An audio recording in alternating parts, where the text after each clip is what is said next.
En ce moment même, l'objet le plus rapide jamais construit par l'humanité fonce à travers l'espace à plus de 680 000 km par heure. À cette vitesse, on pourrait faire le tour de la Terre en moins de 4 minutes et traverser les États-Unis d'un bout à l'autre en moins de 30 secondes. Depuis la surface de notre planète, cela semble proprement inconcevable, bien au-delà de tout ce qu'un corps humain pourrait endurer. Et pourtant, même à cette vitesse vertigineuse, atteindre l'étoile la plus proche prendrait encore plus de 6000 ans. Mais voici ce qui change tout. La distance qu'un être humain pourrait réellement parcourir en une seule vie n'est pas limitée par l'ingénierie, l'argent ou la volonté. Elle est limitée par une barrière tissée dans le tissu même de la réalité. Et dans cette barrière se cache une faille si profonde qu'elle pourrait permettre à un seul homme de rejoindre des endroits distants de millions d'années-lumière, en ne vieillissant que de quelques décennies. L'objet le plus rapide jamais construit de main humaine file dans l'espace à plus de 680 000 km par heure. Ce record appartient à la sonde Parker Solar Probe, lancée pour étudier le Soleil en s'en approchant plus que tout autre engin avant elle. Sa vitesse n'est pas le fruit d'une puissance brute, mais d'une chute gravitationnelle minutieusement orchestrée.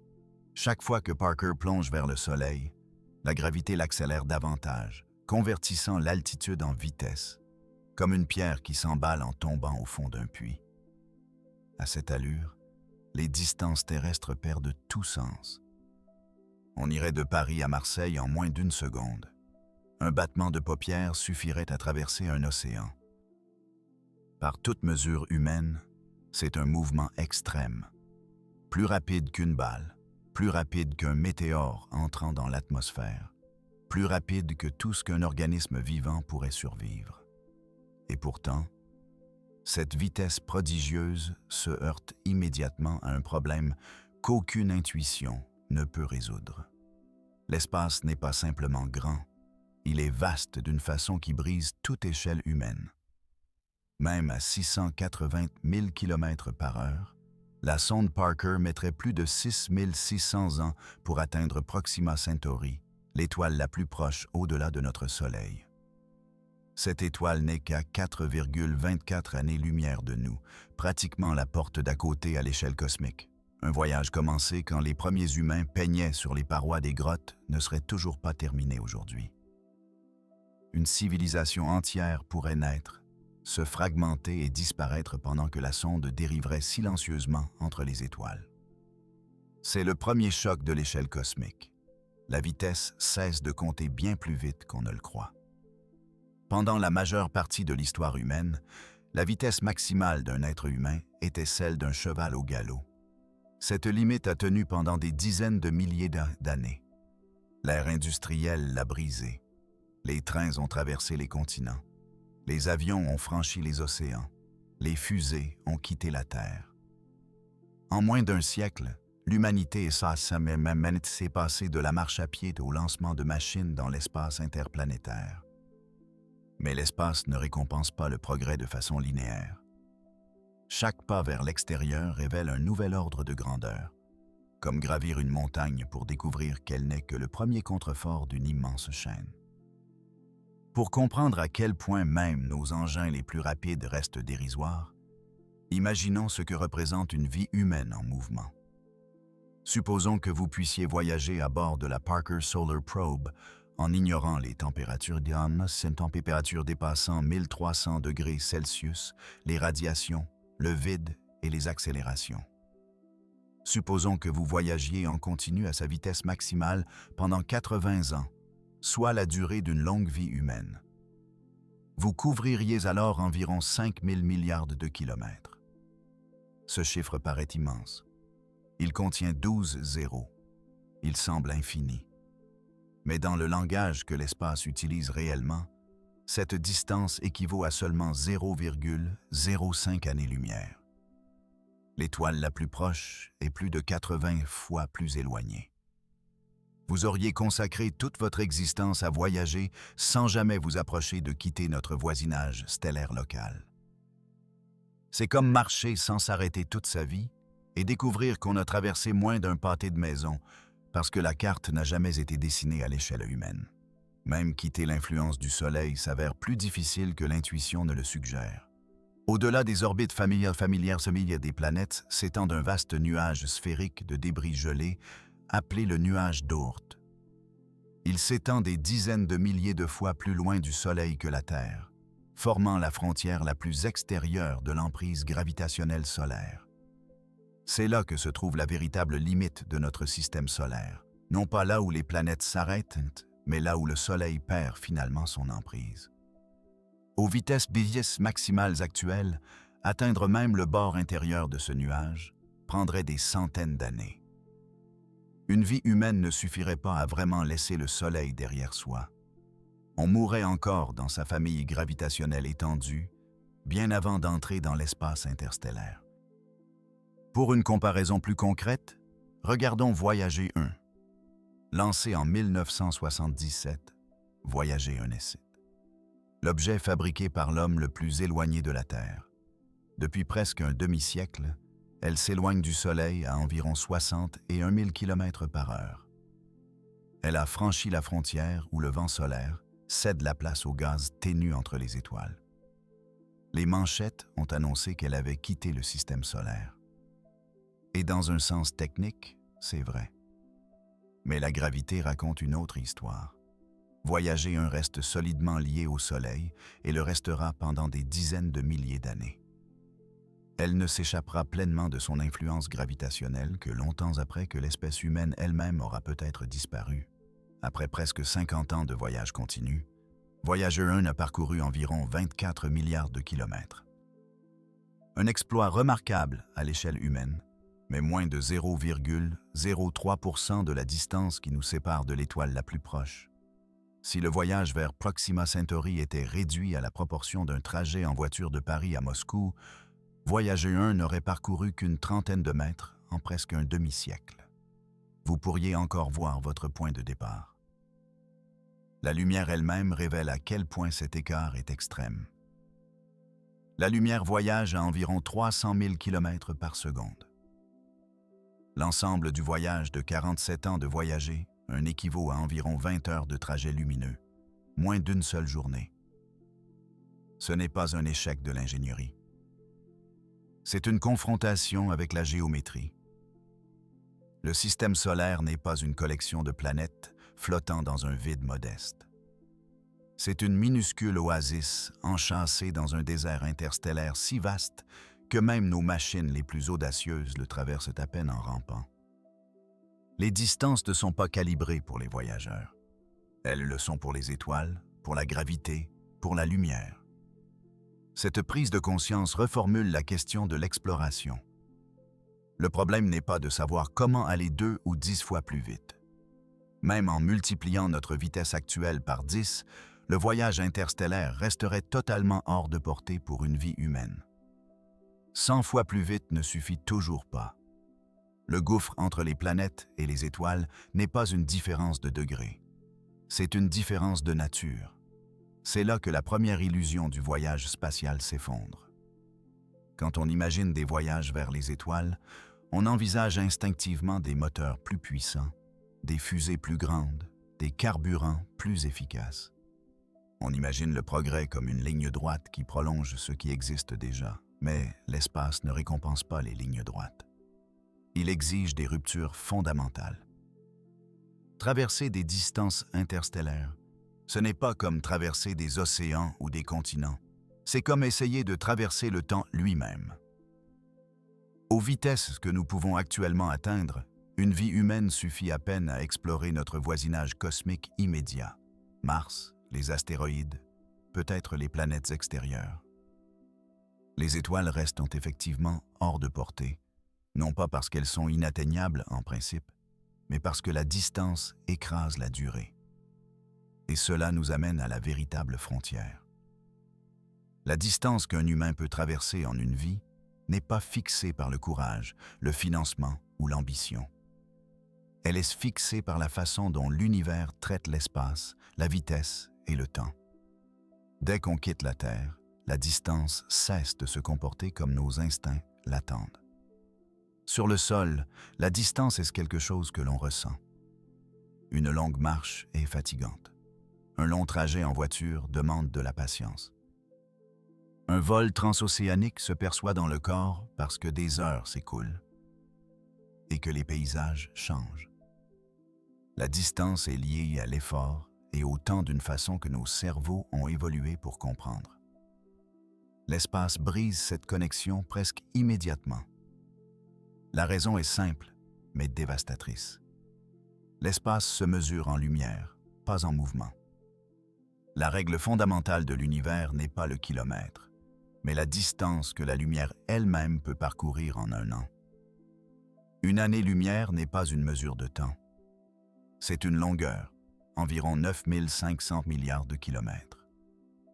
Et une fois que les distances se mesurent en milliers de milliards, l'échelle du mouvement humain s'effondre. L'étoile la plus proche au-delà du Soleil, Proxima Centauri, est à un peu plus de 4,2 années-lumière. À l'échelle cosmique, c'est étonnamment proche. Dans notre galaxie, c'est le voisin d'à côté. Et pourtant, cette courte distance représente plus de 40 000 milliards de kilomètres.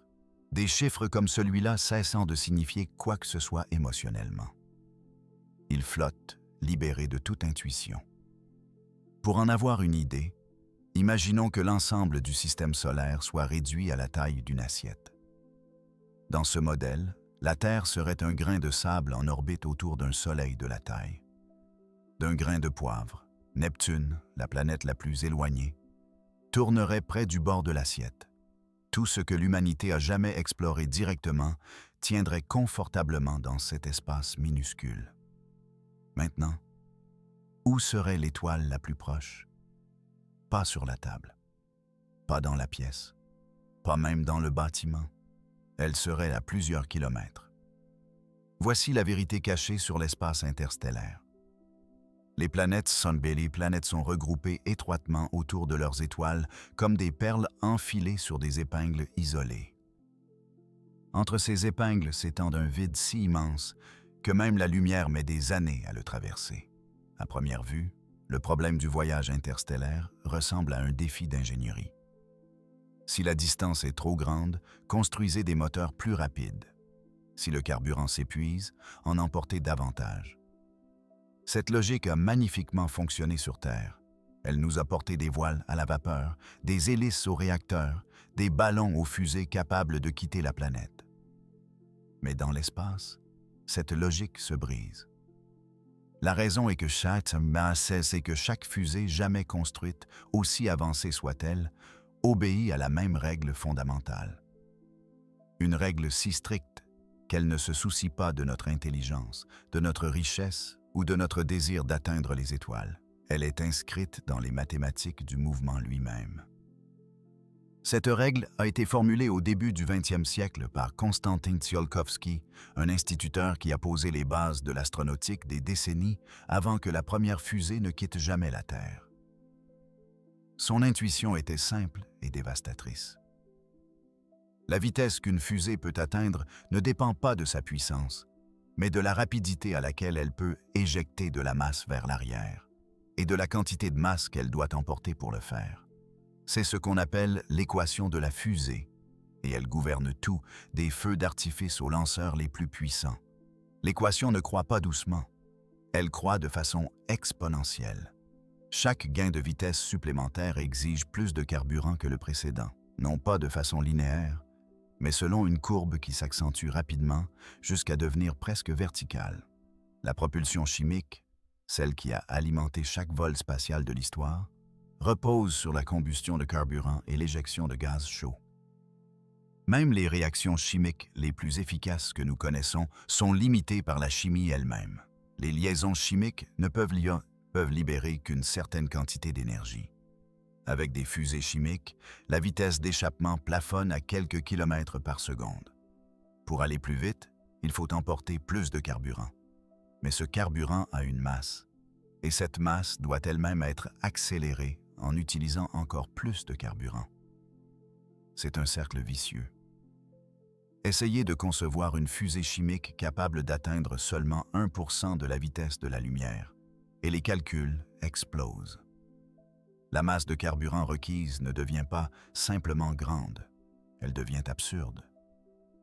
Plus grande que la Terre, plus grande que le Soleil, plus grande que la masse totale de toutes les étoiles de la galaxie. Poussée davantage, et les chiffres dépassent la masse de l'univers observable tout entier. Ce n'est pas une exagération. C'est ce que l'équation exige réellement. Les fusées chimiques n'échouent pas parce que nous ne les avons pas perfectionnées, mais parce que la chimie elle-même est trop faible. Les ingénieurs se tournent alors vers des idées plus efficaces. Les moteurs ioniques, par exemple, utilisent de l'électricité pour accélérer des particules chargées à des vitesses d'échappement bien supérieures à celles des fusées chimiques. Au lieu d'une poussée explosive, ils offrent une légère poussée continue. Sur des mois et des années, cette poussée s'accumule. Mais la force est incroyablement faible, comparable au poids d'une feuille de papier posée sur la main. Ils sont excellents pour remodeler lentement les orbites dans le système solaire, mais inutiles pour propulser de grandes masses à des vitesses extrêmes dans l'espace d'une vie humaine. La propulsion nucléaire remplace les flammes chimiques par des réacteurs nucléaires. L'hydrogène est chauffé à des températures extrêmes et éjecté à des vitesses bien supérieures. Cela double, parfois triple les performances. Pendant la guerre froide, des fusées nucléaires ont été réellement construites et testées. La technologie était réelle. Mais même ces systèmes nucléaires plafonnent à des vitesses qui nécessiteraient encore des dizaines de milliers d'années pour atteindre l'étoile la plus proche. La propulsion par fusion va plus loin. La fusion combine des noyaux atomiques en libérant bien plus d'énergie que toute réaction chimique. C'est le processus qui alimente les étoiles. En théorie, une fusée à fusion pourrait atteindre des vitesses d'échappement des milliers de fois supérieures aux moteurs chimiques. Des conceptions entières ont été étudiées sérieusement, montrant que des sondes propulsées par fusion pourraient atteindre 10 ou même 15% de la vitesse de la lumière. Et pourtant, même cela ne suffit pas. À 10% de la vitesse de la lumière, l'étoile la plus proche se trouve encore à plus de 40 ans dans un sens. La dilatation temporelle à ces vitesses est minime. Un équipage humain vieillirait presque exactement de la même façon que les observateurs sur Terre. La fusion rend le voyage interstellaire possible pour des sondes robotiques. Elle ne le rend pas praticable pour des vies biologiques. Les voiles solaires offrent de l'élégance plutôt que de la puissance.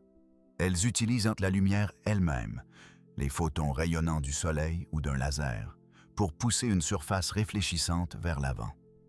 Aucun carburant, aucune combustion, juste le transfert de quantité de mouvement par la lumière. Cette idée fonctionne. Elle a déjà été démontrée dans l'espace. Mais la pression lumineuse s'affaiblit avec la distance. Une fois que la voile quitte le système solaire intérieur, l'accélération disparaît rapidement. Chaque méthode de propulsion améliore quelque chose, mais aucune ne change suffisamment l'équation. Pour traverser des distances interstellaires en une vie, la vitesse doit approcher celle de la lumière, non pas 10 ou 20%, mais quelque chose proche de 90, 99%, voire au-delà. Et c'est là que les moteurs échouent complètement. À mesure que la vitesse augmente, un autre effet émerge, sans aucun rapport avec le carburant ou la poussée. Plus un objet va vite, plus l'énergie nécessaire pour l'accélérer augmente.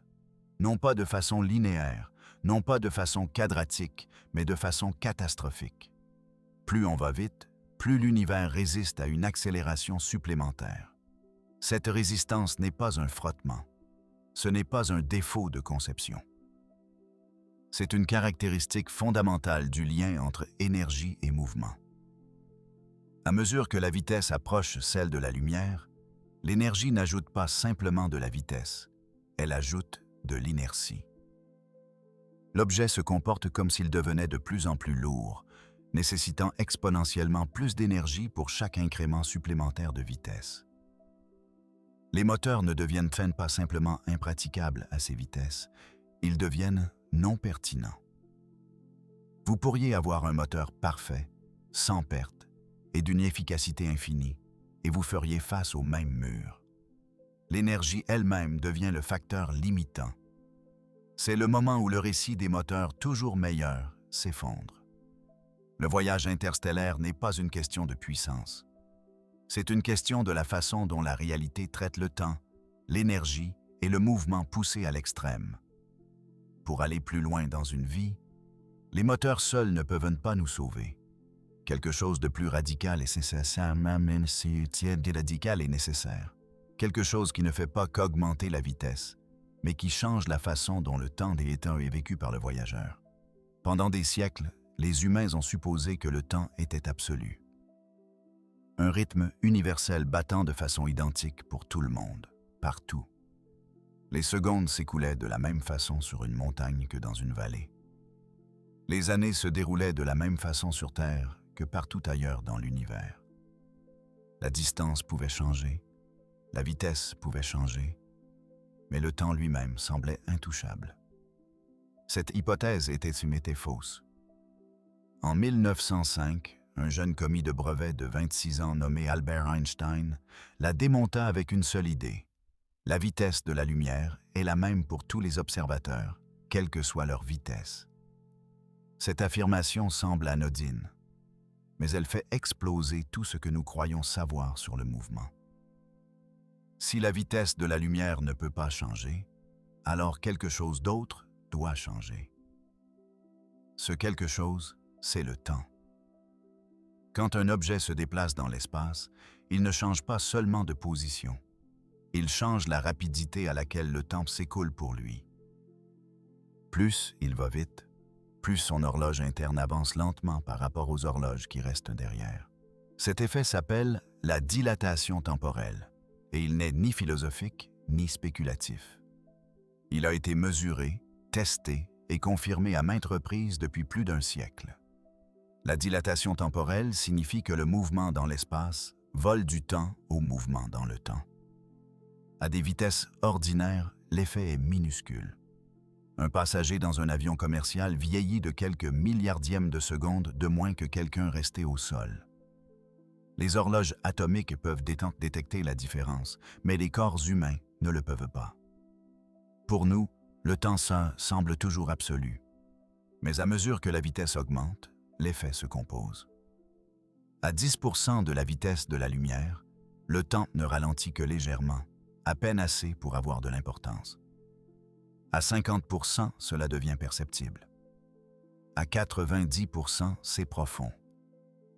Et à mesure que la vitesse se rapproche de plus en plus de celle de la lumière, la dilatation temporelle explose. C'est la faille qui change tout.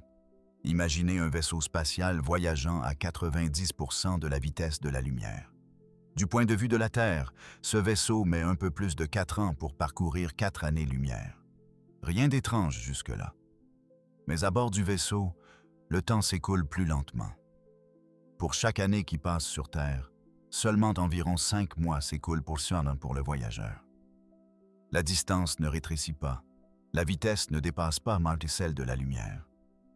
Mais la durée de vie disponible pour traverser cette distance augmente.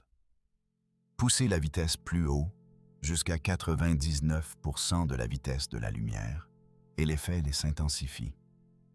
Le temps à bord du vaisseau s'écoule plus de 7 fois plus lentement que sur Terre. Un voyage qui prend 70 ans du point de vue de la Terre ne dure que 10 ans pour le voyageur. À 99,9%, le ratio dépasse 20 pour 1. Des décennies à l'extérieur se compriment en années à l'intérieur. Ce n'est pas un tour de passe-passe, ce n'est pas une perception subjective. C'est ainsi que l'espace-temps lui-même se comporte. L'univers tient 2 horloges, une pour ceux qui restent derrière et une pour ceux qui bougent vite. Cela nous mène à l'une des expériences de pensée les plus célèbres de la physique, le paradoxe des jumeaux. L'un reste sur Terre, l'autre monte à bord d'un vaisseau à grande vitesse, voyage vers une étoile lointaine, puis revient. Quand il se retrouve, le jumeau voyageur est plus jeune. Non pas à cause de la biologie, mais parce que son temps s'est physiquement écoulé plus lentement. Ce paradoxe n'est pas hypothétique. Il a été testé à l'aide d'horloges atomiques transportées dans des avions et des satellites. Les horloges qui se sont déplacées rapidement sont revenues en retard par rapport à celles qui étaient restées immobiles, exactement comme Einstein l'avait prédit. La dilatation temporelle est réelle. Et une fois qu'on l'accepte, les limites d'une vie humaine commencent à se desserrer. Soudain, la question change. Ce n'est plus « à quelle distance se trouve la destination ?» C'est « à quelle vitesse peut voyager le voyageur ?» À des vitesses suffisamment élevées, même d'immenses distances deviennent négociables dans une seule vie, pour le voyageur. Du point de vue de la Terre, des siècles ou des millénaires peuvent en s'écouler. Mais pour la personne à bord du vaisseau, le voyage se déroule sur des années ou des décennies. C'est ainsi que la relativité recadre le voyage interstellaire. Elle ne permet pas un mouvement plus rapide que la lumière. Elle ne brise pas la causalité, mais elle permet à de longues distances de tenir dans des vies courtes. Considérons un voyage vers une étoile à 25 années-lumière. À des vitesses conventionnelles, ce voyage prendrait des centaines de milliers d'années. Impossible. Mais à 99% de la vitesse de la lumière, le trajet prend environ 25 ans mesurés sur Terre et seulement environ 3 ans et demi à bord du vaisseau. Poussé encore plus près, à 99,9% de la vitesse de la lumière, ce même voyage se réduit à un peu plus d'1 an de temps de vaisseau. Le voyageur pourrait partir, explorer et revenir avant son 2e anniversaire à bord du vaisseau, tandis que la Terre aurait vieilli de 50 ans. C'est pourquoi la dilatation temporelle n'est pas une curiosité. C'est le seul mécanisme connu qui permet à une vie humaine de s'étirer à travers l'espace interstellaire sans étendre les limites biologiques. Mais elle a un coût. Plus on va vite, plus on se déconnecte de tous ceux qui restent derrière. Chaque voyage relativiste est aussi un voyage vers le futur. On ne peut pas revenir dans le même monde qu'on a quitté.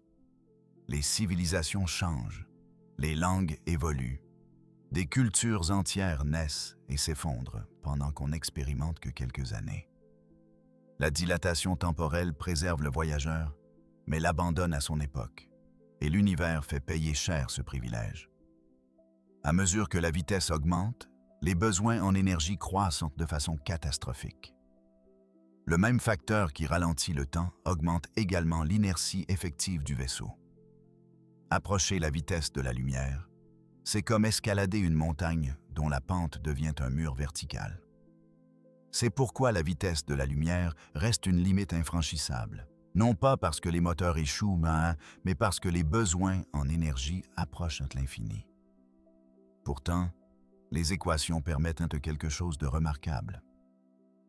Elles permettent des vitesses arbitrairement proches de celles de la lumière, assez proches pour que, du point de vue du voyageur, les distances se réduisent considérablement.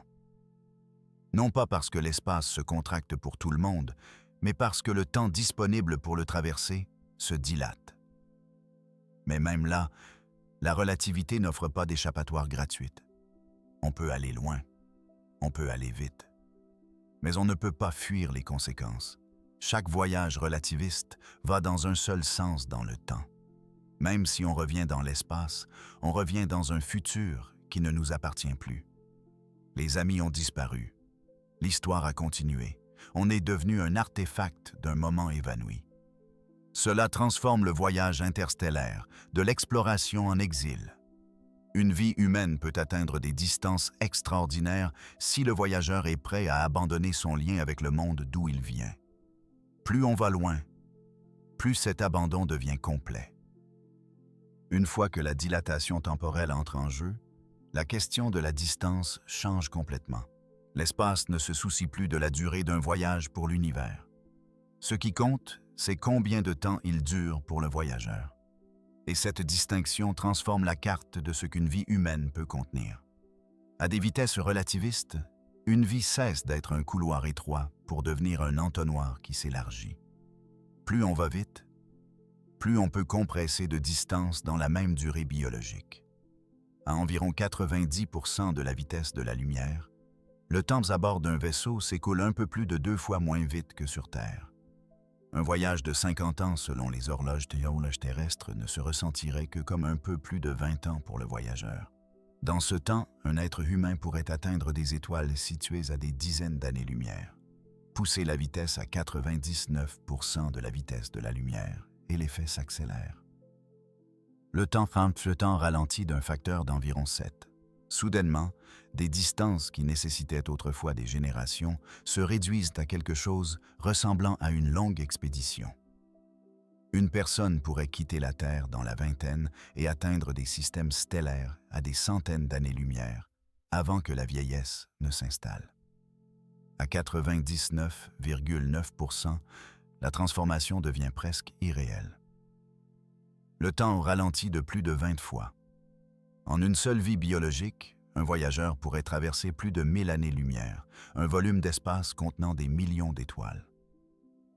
Des pépinières stellaires où des étoiles naissent encore, des amas anciens contenant certaines des étoiles les plus vieilles de la Voie lactée, d'innombrables systèmes planétaires orbitant autour de soleils très différents du nôtre, des régions entières de la galaxie, inatteignables par tout vaisseau conventionnel, deviennent accessibles en une seule vie. À 99,99% de la vitesse de la lumière, la dilatation temporelle dépasse 70 pour 1. 50 ans de temps de vaisseau s'étendent sur plusieurs milliers d'années cosmiques. À cette vitesse, le centre galactique, à 26 000 années-lumière, entre dans le domaine du possible. Un voyageur pourrait traverser presque la moitié de la Voie lactée au cours d'une vie longue mais finie, arrivant au cœur dense et violent de notre galaxie, où les étoiles se pressent et un trou noir supermassif domine le ciel. Et si la vitesse s'approche encore plus de celle de la lumière, en ajoutant encore plus de 9, l'échelle continue de croître. À des vitesses relativistes extrêmes, une seule vie pourrait en principe s'étendre sur tout le diamètre de la Voie lactée, un voyageur partant d'un bras spiralé et émergeant de l'autre côté de la galaxie, ayant traversé 100 000 années-lumière tout en ne vieillissant guère plus d'un siècle. C'est pas de la fantaisie. Cela découle directement des équations d'Einstein. Mais les implications sont profondes. Un tel voyage ne transporterait pas seulement une personne dans l'espace. Il la transporterait des dizaines de milliers d'années dans le futur.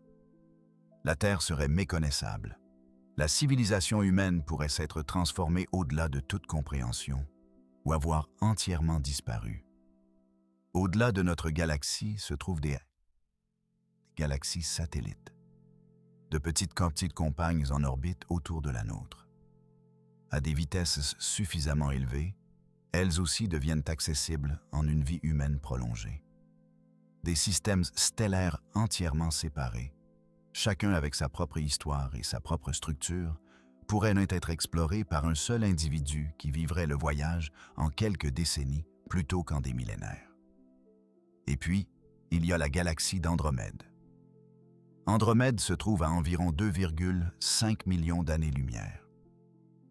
À des vitesses ordinaires, cette distance n'est pas seulement impraticable, elle est dénuée de sens. Aucune histoire biologique ne peut survivre à un voyage de plusieurs millions d'années. Mais à des vitesses relativistes extrêmes, où les facteurs de dilatation temporelle grimpent dans les dizaines de milliers, même ce gouffre se comprime. En principe, un voyageur pourrait atteindre Andromède en quelques décennies de temps personnel, pendant que des millions d'années s'écoulent sur Terre. Il poserait le pied dans une galaxie entièrement différente sous des constellations inconnues, orbitant autour d'une étoile qui n'a rien en commun avec le Soleil. Tout ce qu'il aurait connu autrefois appartiendrait à la préhistoire lointaine. À ce stade, la nature du voyage change complètement. Il n'y a pas de retour, non pas parce que le retour est interdit par la physique, mais parce que le retour amènerait le voyageur dans un futur si lointain que la Terre elle-même pourrait ne plus ressembler à un monde vivant. Les continents se déplacent, les espèces évoluent ou disparaissent. Le Soleil vieillit, le voyageur devient moins un explorateur qu'un messager qui ne pourra jamais ramener son message. Cela met en évidence le véritable compromis au cœur du voyage relativiste. La distance peut être conquise, mais pas le lien. Plus une vie humaine s'étire à travers l'espace, plus elle se détache complètement de son origine. La famille, la culture, la langue, l'histoire, rien ne survit au gouffre temporel. Un voyageur relativiste ne se déplace pas seulement vers l'extérieur. Il quitte la chronologie de son espèce. Et pourtant, au-delà de même ses possibilités, se trouve une limite plus profonde, une frontière qu'aucune vitesse, aucune énergie, aucune technologie ne peut surmonter. Car l'univers lui-même n'est pas immobile. L'espace se dilate. Les galaxies lointaines sont emportées par la croissance du tissu de l'espace-temps lui-même. Plus deux galaxies sont éloignées l'une de l'autre, plus l'espace entre elles croît rapidement. Et cette expansion s'accélère. À la fin des années 1990, des astronomes ont découvert que les galaxies lointaines s'éloignent aujourd'hui plus vite qu'elles ne le faisaient dans le passé. Quelque chose pousse l'univers à se séparer de plus en plus fortement au fil du temps. Ce quelque chose s'appelle l'énergie sombre, un nom qui reflète combien peu nous la comprenons. L'énergie sombre représente environ 70% du contenu énergétique total de l'univers. Elle ne se regroupe pas en étoiles ou en galaxies. Elle ne se dilue pas à mesure que l'univers s'étend. Au lieu de cela, elle agit comme une pression persistante, étirant l'espace-temps de plus en plus vite. Cette accélération crée des horizons. L'horizon cosmique des événements marque la plus grande distance qu'un voyageur quittant la Terre aujourd'hui pourrait jamais atteindre, même avec un temps illimité et un voyage à quasi-vitesse de la lumière. Au-delà de cette frontière, l'espace se dilate si rapidement que les destinations s'éloignent plus vite que toute approche ne pourrait compenser. Ces endroits ne sont pas seulement difficiles à atteindre, ils sont éternellement inaccessibles. Aucune technologie future ne changera cela. Cela signifie quelque chose d'étonnant. La plupart des galaxies que nous pouvons actuellement voir sont déjà hors de portée. Leur lumière nous parvient parce qu'elle a commencé son voyage il y a des milliards d'années. Quand elles étaient beaucoup plus proches. Mais si nous essayions d'y aller maintenant, nous échouerions. La route s'est étirée au-delà de toute portée. L'univers nous permet de voir bien plus loin qu'il ne nous permet de toucher. Même à des vitesses relativistes extrêmes, même si une vie humaine pouvait s'étendre sur des millions d'années-lumière en temps subjectif, l'univers en expansion trace une frontière ferme. Il existe une région cosmique finie accessible à tout voyageur partant d'aujourd'hui, et cette région rétrécit. À mesure que l'énergie sombre continue d'accélérer l'expansion, de plus en plus de galaxies franchissent l'horizon des événements. Chaque milliard d'années qui passent supprime définitivement des destinations de la carte. Dans un futur lointain, seules les galaxies gravitationnellement liées à la nôtre resteront visibles. Finalement, le ciel nocturne s'assombrira. Les futurs astronomes, s'il en existe, ne verront que leur galaxie locale. Le fond diffus cosmologique s'estompera au-delà de toute détection. Les preuves du Big Bang lui-même disparaîtront. L'univers semblera petit, vide et intemporel, même s'il débordait autrefois de structures visibles. Nous vivons dans une époque privilégiée, suffisamment tôt pour voir loin, mais suffisamment tard pour comprendre ce que nous voyons. Alors, où cela nous laisse-t-il par rapport à la question d'une vie humaine? Même avec une maîtrise parfaite du voyage relativiste, une seule vie ne pourrait jamais explorer l'univers observable tout entier. La majeure partie est déjà perdue à cause de l'expansion. La portée ultime d'une vie est bornée non par l'endurance, mais par la géométrie cosmique. Dans cette frontière, cependant, l'échelle reste stupéfiante. Une vie humaine vécue par le voyageur pourrait théoriquement s'étendre sur de vastes parties de la Voie lactée. Elle pourrait atteindre des galaxies voisines. Elle pourrait traverser des millions d'années-lumière et être témoin de structures cosmiques qui n'existent aujourd'hui que sous forme de lumière ancienne sur nos télescopes. Mais chaque tel voyage est asymétrique. Le voyageur avance dans le temps pendant que l'univers vieillit rapidement autour de lui. Il n'y a pas de chemin de retour vers l'époque qu'il a quittée. Même revenir sur Terre, c'est revenir dans un monde différent. Parfois une espèce différente, parfois une planète différente. Le voyage relativiste transforme l'exploration en une conversation à sens unique avec le futur. Cela révèle la vérité la plus profonde cachée sous toute cette physique. L'univers n'interdit pas le voyage, il interdit le retour. Il permet à la conscience de se déplacer sur des distances étonnantes en une seule vie biologique, mais seulement en abandonnant la continuité. Plus on va loin, plus on se détache complètement de son origine, de son histoire et du temps partagé. En ce sens, la limite d'une vie humaine ne se mesure pas en années-lumière. Elle se mesure en liens. Une vie peut atteindre les étoiles beaucoup proches et revenir dans une civilisation reconnaissable. Elle peut aller plus loin et revenir dans le mythe. Elle peut atteindre le bord de l'univers accessible et ne jamais revenir du tout. Toutes ces issues sont permises par la physique. Aucune n'est adoucie par elle.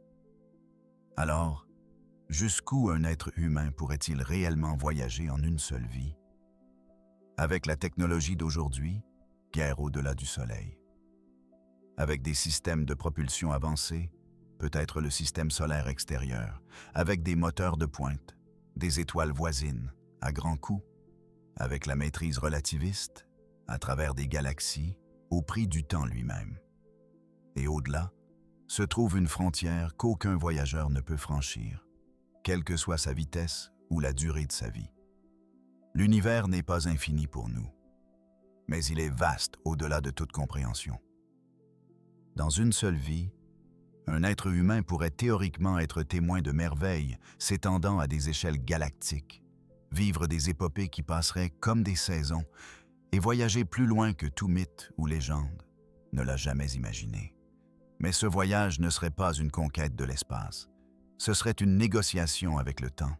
Les étoiles ne sont pas inaccessibles parce qu'elles sont lointaines. Elles sont inaccessibles parce que l'univers change pendant que nous essayons de les atteindre. Et c'est la réponse finale. Une vie humaine peut s'étirer étonnamment loin à travers le cosmos, mais seulement en acceptant que plus elle s'étire, plus elle laisse de choses derrière elle. En ce moment même, l'objet le plus rapide jamais construit par l'humanité fonce à travers l'espace